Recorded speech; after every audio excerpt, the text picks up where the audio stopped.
Shalom, salam damai sejahtera, Bapak Ibu, Saudara dan Saudariku seiman.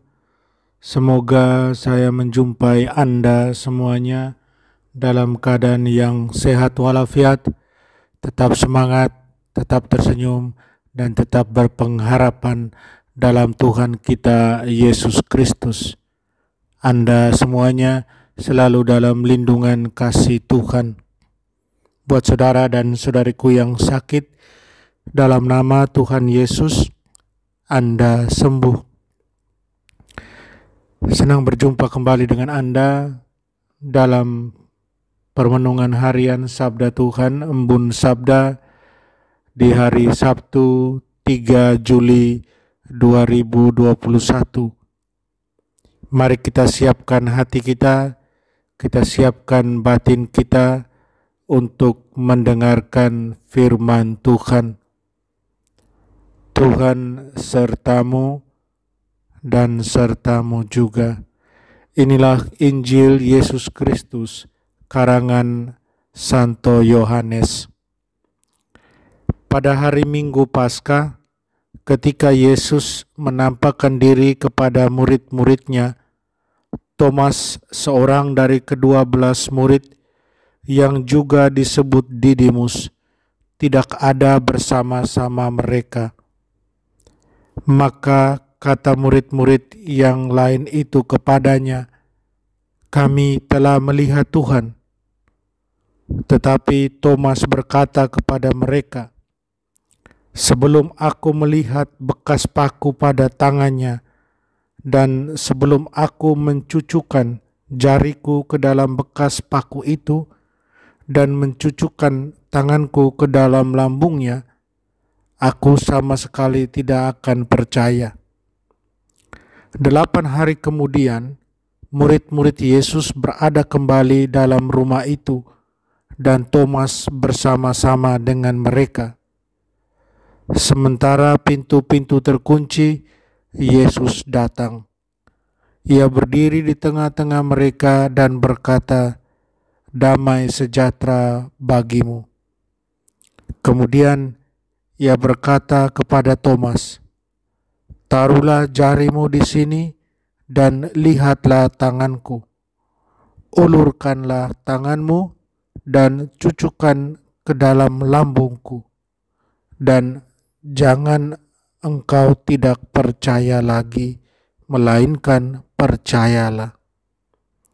Thomas menjawab kepadanya, "Ya Tuhanku dan Allahku." Kata Yesus kepadanya, "Karena telah melihat aku, maka engkau percaya. Berbahagialah mereka yang tidak melihat, namun percaya." Demikianlah Injil Tuhan. Terpujilah Kristus. Saudara dan saudariku seiman, di hari pesta Santo Thomas Rasul, saya ajak Anda merenungkan Fides Quaerens Intellectum, iman mencari pemahaman.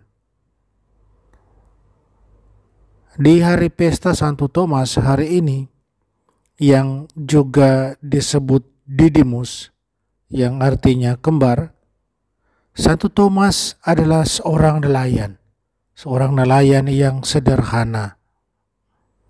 Ia seorang nelayan yang tidak mempunyai perahu sendiri, seperti halnya Petrus dan Andreas.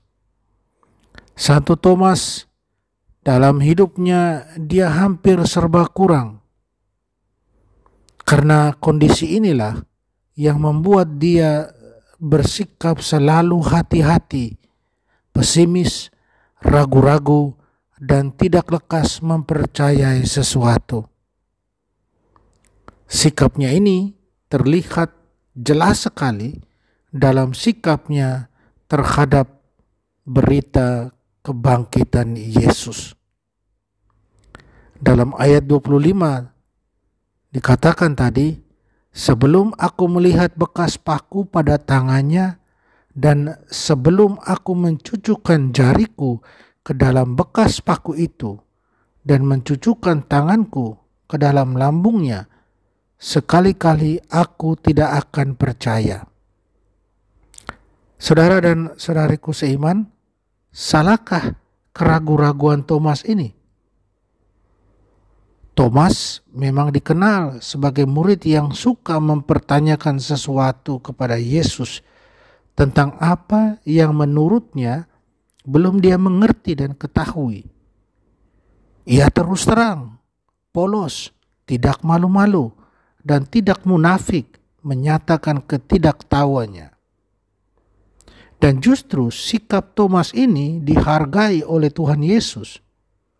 Dan karena keingintahuannya, Yesus menyingkapkan rahasia iman yang mendalam. Kita ingat dalam perjamuan malam terakhir ketika Yesus berpamitan dengan para muridnya, Thomas bertanya dengan polosnya, "Kami tidak tahu kemana engkau pergi, jadi bagaimana kami tahu jalan ke situ?" Keraguan Thomas ini mengundang Yesus menyingkapkan rahasia Tritunggal.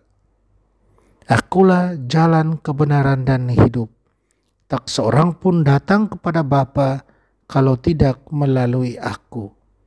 Kalau kamu mengenal aku, kamu juga mengenal Bapakku. Saudara dan saudariku seiman, belajar hal positif dari sikap Thomas ini, kita diingatkan bahwa kita tidak boleh berdiri di atas keraguan-raguan, tetapi keraguan-raguan menjadi cara sekaligus kesempatan untuk kita terus mempertanyakan segala sesuatu sampai tidak bisa lagi dipertanyakan. Artinya, sampai menemukan kebenaran sejati. Sekalipun tentang sesuatu yang tidak kita lihat, kita dituntut untuk percaya saja.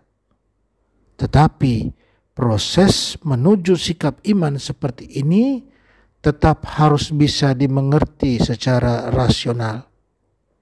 Fides quaerens intellectum, iman mencari pemahaman. Dengan demikian, iman kita ini tidak buta dan tidak membabi buta pula penghayatannya.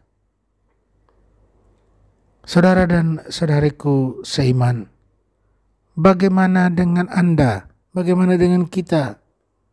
Apakah kita sudah mengerti betul apa yang kita percayai ini? Apakah kita sungguh mengerti iman kita akan Tuhan Yesus ini? Mari di hari pesta Santo Thomas Rasul ini kita berjuang dengan pertolongan doanya untuk sungguh memahami iman kita ini, agar dalam penghayatannya kita sungguh-sungguh beriman yang rasional. Fides et ratio. Amin. Mari kita mohon kekuatan dari Tuhan, kita berdoa. Allah Bapa yang Maha Kuasa dan Kekal, kami bergembira pada pesta Santo Thomas, Rasul-Mu yang mengimani Putra-Mu sebagai Allah. Semoga kami senantiasa dilindungi olehnya dan kelak memperoleh kehidupan bahagia karena percaya akan nama Yesus Kristus Putra-Mu, Tuhan dan pengantara kami. Amin. Mari kita mohon berkat Tuhan, Tuhan sertamu dan sertamu juga. Kita sekalian, semua orang yang kita sayangi dan kasih, segala usaha, rencana dan kerja kita dilindungi, dibimbing, dan diberkati Allah yang Maha Kuasa, Bapa dan Putra dan Roh Kudus. Amin.